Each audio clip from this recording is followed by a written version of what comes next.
आज Doubtnut app download करें। Doubtnut पर अपने सभी गणित, रसायन विज्ञान, भौतिक विज्ञान और जीव विज्ञान के डाउट्स का करो सफाया।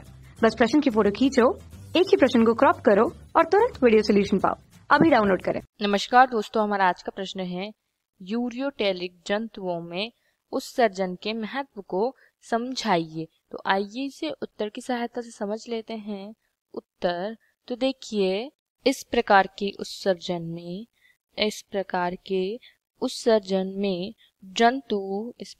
उत्सर्जन में जंतु क्या करते हैं? नाइट्रोजनी उत्सर्जी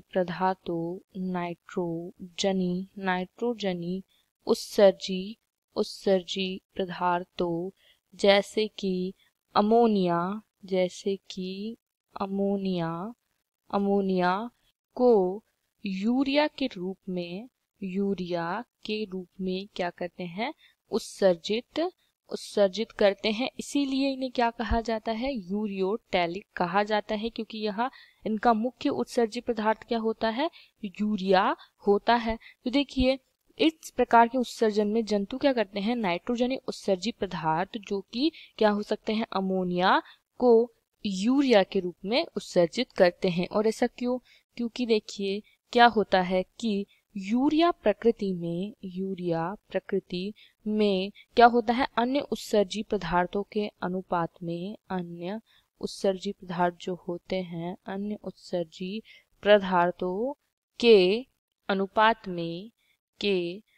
अनुपात या फिर उनकी अपेक्षा में दूसरे अन्य उत्सर्जित पदार्थों के अनुपात या अपेक्षा में क्या होती है? कम हानिकारक होता है या कम विषैले प्रकृति का होता है। कैसे प्रकृति का होता है? कम विषैले प्रकृति का होता है अन्य उत्सर्जित पदार्थों की तुलना में। तो देखिए, इस प्रकार के उत्सर्जन में क्या होता है? यह जल में विलय होता है, तो इसमें क्या होती है? जल की आवश्यकता होती है। देखिए, इस प्रकार का उत्सर्जन या तो जलीय जंतुओं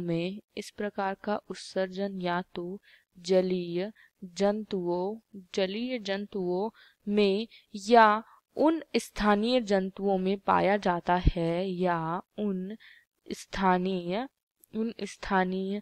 जंतुओं में पाया जाता है। इस प्रकार का उत्सर्जन उन जलीय जंतुओं या उन स्थानीय जंतुओं में पाया जाता है जिनको जल संरक्षण की आवश्यकता नहीं होती है। जिन जंतुओं को क्या जल संरक्षण की आवश्यकता नहीं होती है। तो देखिए, जैसे कि पक्षी, सरीसृप,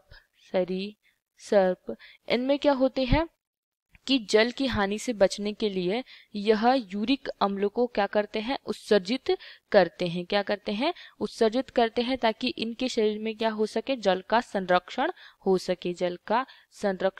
हो सके। किंतु कुछ ऐसे जलीय जंतु या कुछ स्थानीय जंतु जिनमें जल का संरक्षण की आवश्यकता नहीं होती है, वह क्या करते हैं? वह यूरिया को उत्सर्जित करते हैं। क्या करते हैं? यूरिया को उत्सर्जित करते हैं। ऐसा उत्सर्जन उन जंतुओं में पाया जाता है जिनमें जल संरक्षण की आवश्यकता नहीं होती है, अर्थात उन जंतुओं में यह उत्सर्जन उन स्थलीय व जलीय जंतुओं में यह उत्सर्जन एक प्रकार से उपयुक्त परिस्थितियों के लिए अनुकूलन है। उपयुक्त परिस्थितियों के लिए क्या होता है? अनुकूलन है। तो देखिए, जंतु उनकी परिस्थितियों के हिसाब से अनुकूलन कर क्या करते हैं? उत्सर्जित पदार्थों का उत्सर्जन करते हैं। तो हमारा प्रश्न यही समाप्त होता है। आशा करती हूँ आपको यह प्रश्न समझ आया हो। इस वीडियो को देखने के लिए धन्यवाद। कक्षा 6 से 12वीं से लेकर नीट, IIT, JEE वो एडवांस के लेवल तक 1 करोड़ से ज्यादा छात्रों का भरोसा। आज ही डाउनलोड करें डाउटनेट ऐप या व्हाट्सएप करें अपने सारे डाउट्स 8400 400 400 पर।